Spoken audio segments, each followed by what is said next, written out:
Let's switch to AFL. All of our AFL news comes to you at the compliments, of course, of the Pineapple Hotel. Great spot, the Piney.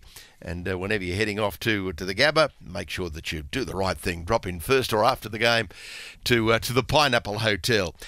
This weekend, of course, get to the Gabba for Sunday Fun Day, when the Brisbane Lions take on Collingwood, the Maggies. Now, kids go free with a purchased adult ticket. So it's Sunday Fun Day, Brisbane Lions against Collingwood this weekend at the Gabba.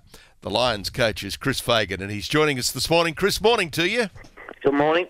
Yeah, look, it's always is, regardless of what club it is, when you play Collingwood, it's one of the big games of the year. It always seems to be that way. More people tend to turn up and watch those games, whether it be in Melbourne or anywhere else in the country, and hopefully that's the case up here on Sunday. 24,000 expected, Chris. I think that's the biggest crowd since Collingwood was here 2 years ago. Yeah, well, that wouldn't surprise me. They just got a massive following, haven't they? They're a team that people either love dearly or hate in the same direction, so that's the way it goes. I think, and I've said this plenty of times, Chris, they might be like that. They're a team that polarises people. You either love them or you hate them. But I think underneath it, everybody respects them.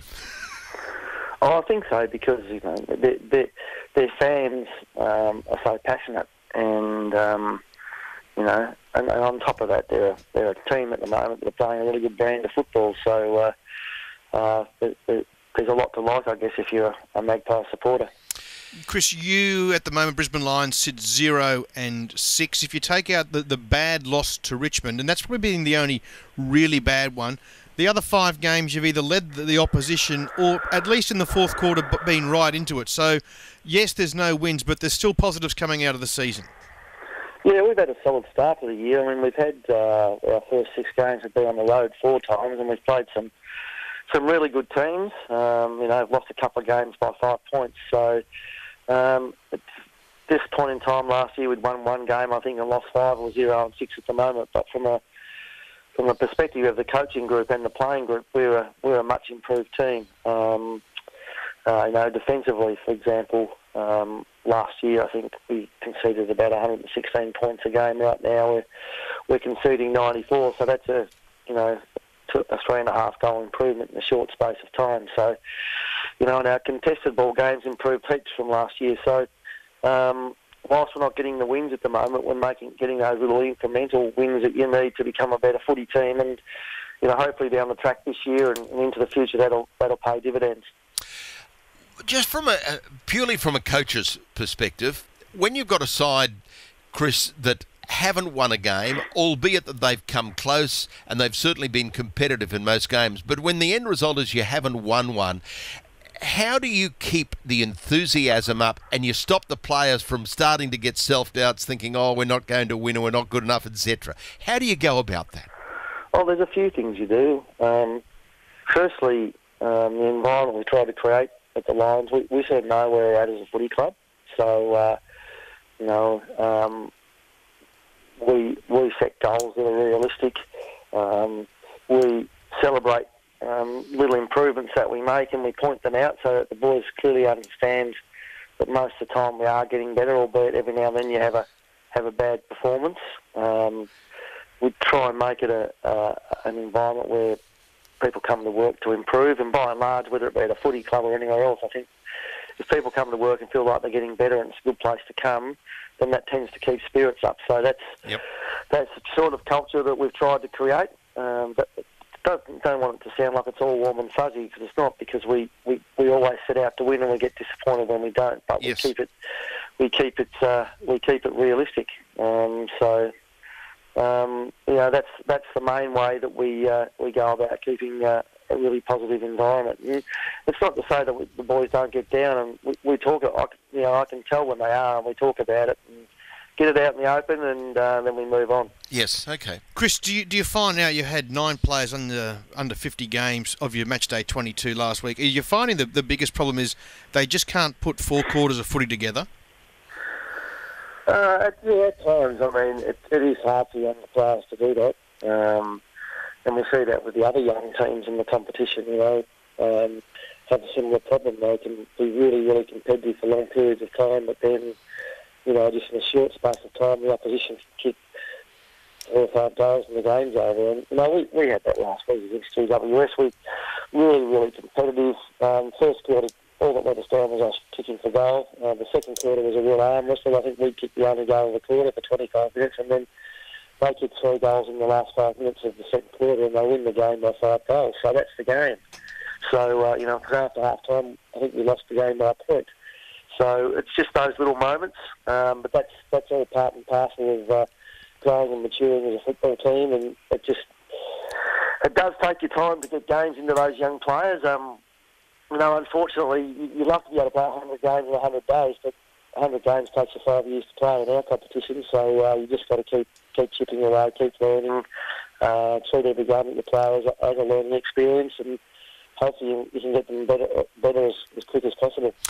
Look, I know Luke Hodge has been wonderful for the young players. He's been a terrific mentor for them. But I guess it's the position of the club at the moment is also new territory for him because he's been in the clubs that have been, particularly with Hawthorn, of course, been in such a successful club. How does he respond to the situation of a club such as the Lions in the position they're in at the moment? Yeah, well, firstly, he has been in that situation. In his early days at Hawthorn, the club was struggling. So... Yep. He understands that because went through the full development of Hawthorn from when he first turned up to the last 10 years there. There's been 4 premierships and 5 grand finals. So he's able to remember back to those times and use those learnings to help our players. And the good part about it is he actually understands what a successful club looks like, so he knows what we're trying to move towards, and he can be very helpful in assisting that process. Yeah, excellent. Chris, one thing you mentioned just before was goal kicking. Now, the Brisbane Lions aren't the only team that seem to be struggling in this area at the moment. It's a bugbear of a lot of Aussie Rules fans. Why has goal kicking, in your opinion, not improved where other aspects of the game have? It's hard it's really hard to put your finger on that. And even for us, we were one of the most accurate teams last year and one of the most inaccurate ones now. And we haven't changed the way we train. So it's one of those mysteries. Sometimes it's confidence within a group. But I think the overall reason why perhaps it hasn't improved is that teams are much better at defending now. So opposition players don't get easy shots on goal from straight in front. A lot of the shots have to be taken at angles and that are a little bit more challenging. So there's a bit of that. The pressure's better when guys are having shots to goals that aren't set shots. And because there's large numbers usually back in the defensive 50. And the other part is that the game itself is played at such breakneck speed that often when players do get shots, they're under a little bit more fatigue. So they're the only 3 things that I can think of, and I know people harp on that a lot. It is interesting, isn't it, that so many of the skills in the game have improved except for that final kick. All the attention as far as first-year players have been on Cam Rayner, really, because he was the number 1 draft pick, but you've got some pretty useful players there as well. Zach Bailey's been very good, and we saw young Oscar McInerney make a pretty useful debut on the weekend as well. Yeah, and we've got a few more to come, hopefully, but Cam Rayner's made a great impression since he arrived at the club. I think Zach Bailey's going to be a really good player, once his body matures, and we've seen in 3 weeks, each game he's played, he's improved as he's gained in confidence, and it was really exciting to see the big O make his debut last week, albeit he was 23, but his first AFL game, and he's 3 years ago he was playing footy for Montrose in the Eastern Districts League down in Melbourne, so his transition to AFL senior ranks has been absolutely fantastic. Collingwood this weekend. Be interested in how you're preparing for Collingwood, who've been playing good football. There is a doubt about Brodie Grundy for the weekend, but what's the key to the Magpies? Their last month's been fantastic. They had that great win against Adelaide over there, which is one of the hardest things to do in football. And obviously, then we're able to beat Essendon in the Anzac Day game and push the Tigers really all the way until 3/4 time, and just I think a few injuries and fatigue might have set in, and they weren't able to finish off the job. But they certainly looked threatening for a big part of that game. So they're playing very good football. They play good team football. they're probably the best handball team in the competition at the moment. We're just going to have to play very, very well. Our pressure's going to have to be high. That's probably the most important thing that we need to bring. And as I said before, we always plan to win. We come with an attitude to win, and hopefully on Sunday night can be the first occasion that we do that. But we're going to have to play really well against the Pies. They're in great form. Yep. Dane Zorko was an All-Australian last year, Chris. He's by his own admission, he's struggled this season simply because he seems to be getting more attention. I suppose that happens when you become an All-Australian. You become the focal point of the opposition. Has he come to you somewhat frustrated with how his game's going?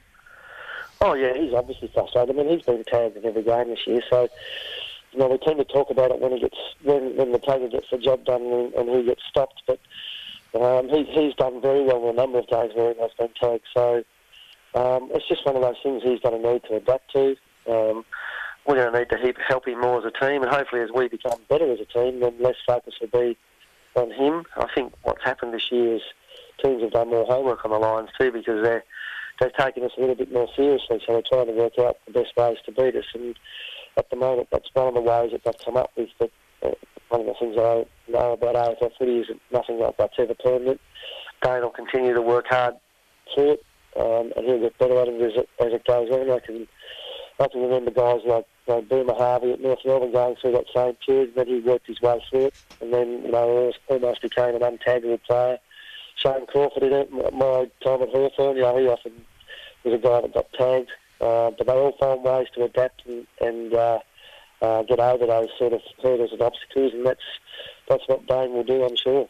It must be hard, when you start to get tagged for the first time, Chris, because if you've been playing footy all your life and it's been quite, you get the football and away you go, but now one person's assigned just to you to be a disruptive bugger and to annoy you.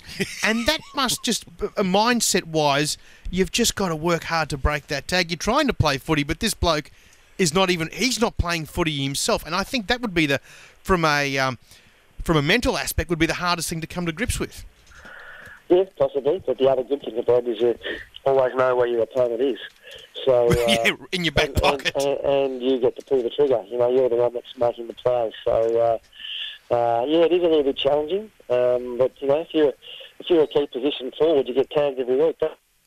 Well, that's it. So, it's just a mindset thing and something you have to become accustomed to. The NEFL side are up and running. They sit top of the table. So you've got players performing well just below at AFL level. So you do have the opportunity to bring some new players in if needed. Oh yeah, and we've changed our team a fair bit this year. I mean, what we're trying to do is get a settled team in a sense. It's great that the NEFL team is going well.